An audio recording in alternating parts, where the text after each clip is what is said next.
With my previous two videos focusing on ships that earn nicknames in radically different ways, I thought it prudent to talk about the tendency to give ships nicknames. From the cool sounding, to the mocking, to the completely unintentional. There's as much variety here as there is in types of ship, if not more so, and it's an interesting topic to look at. For the purposes of this video, I will break it down into 4 distinct types: enemy-given nicknames, mocking nicknames, affectionate nicknames, and completely accidental nicknames. Let's begin with the first, nicknames given by the enemy. While this kind of name can sometimes be derogatory in nature, more often than not, these end up becoming some of the more quote-unquote cool nicknames. To use an obvious example, USS Lexington, CV-16, adopted the nickname Blue Ghost after the Japanese called her such in propaganda broadcasts.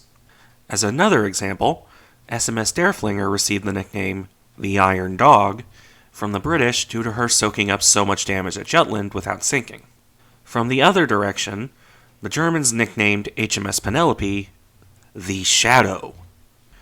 The thing about enemy-given nicknames is that they, in a lot of cases, relate to an enemy respecting a ship and wanting to give it a name they remember. That's why a lot of these seem to show that respect for the enemy compared to names given by the ship's own crews. Not that this always applies.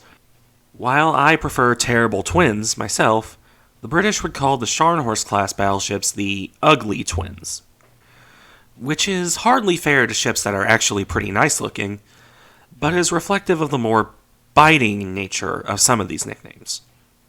Moving on, since that's a good segue, let's look at the mocking nicknames. These can be given by the crews of a ship to their own ship, but more commonly they'll be given by the crews of other ships.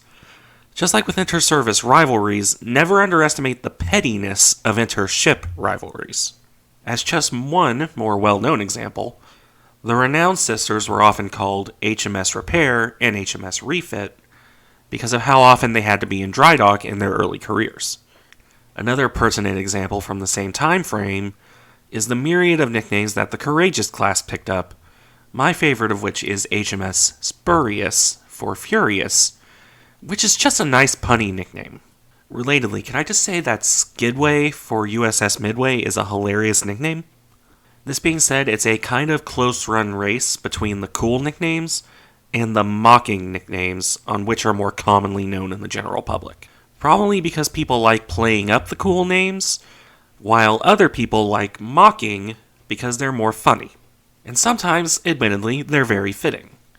Such as poor Nelson and Rodney, forever cursed with Nelsol and Rodnell because of their superstructure and all-forward guns. For those wondering, that's a play on how they looked like oil tankers to the eyes of the time, and such ships often ended with OL for their names. With that out of the way, let's move on to unintentional nicknames.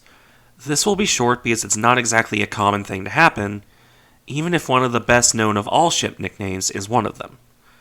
Mostly because, in the lion's share of cases, some other type of nickname will take over and there's no room for one that comes about by complete accident. It's this simple fact that makes the one that does come to mind so special. That, of course, being the topic of my last video, HMS Warspite, where she ended up with the nickname of Grand Old Lady entirely because of an off-the-cuff remark by Admiral Cunningham in a report. I call it an accidental nickname because in comparison to the previously listed ones, this wasn't a nickname applied to the ship. It was something being used in relation to her that, entirely unintentionally on the part of the man saying it, became adopted by her crew and others to describe her. It's an incredibly fitting nickname, of course, but it's also not like Spurious or Blue Ghost in this regard. And, finally, after that, we have the affectionate nicknames. I could go on and on about these because there's quite a lot of them. Sometimes given by the crew, sometimes by the press, sometimes by foreign observers. What all of these share in common is the simple fact that they refer to a ship with affection instead of derision. You might be surprised by how many of these end up shared between ships, with minor changes. An example there is the United States Navy's penchant for calling ships the Galloping Ghost of Insert Coast Here. The most famous is probably going to be USS Houston, the galloping ghost of the Java coast. More unique nicknames are also a thing, of course. You have USS Iowa, the Big Stick. There's Enterprise, the Gray Ghost or Lucky E. Saratoga was the Ship of Happy Landings and Sister Sarah. Her sister Lexington was Lady Lex.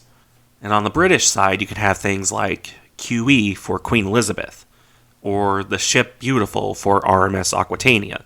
Regardless of your opinion on attachment to ships, sailors can develop quite an attachment to their home away from home, and fond nicknames spring up in short order.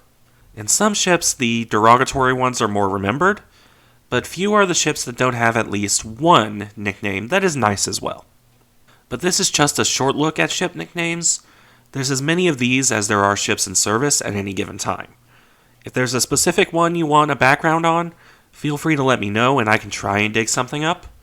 I will also be linking a helpful resource in a pinned comment that has a lot of ship nicknames, albeit mostly United States Navy and Royal Navy. Thank you for watching, I hope you enjoyed the video, and remember to like, comment, and subscribe if you enjoy the content. I'll see you in the next one.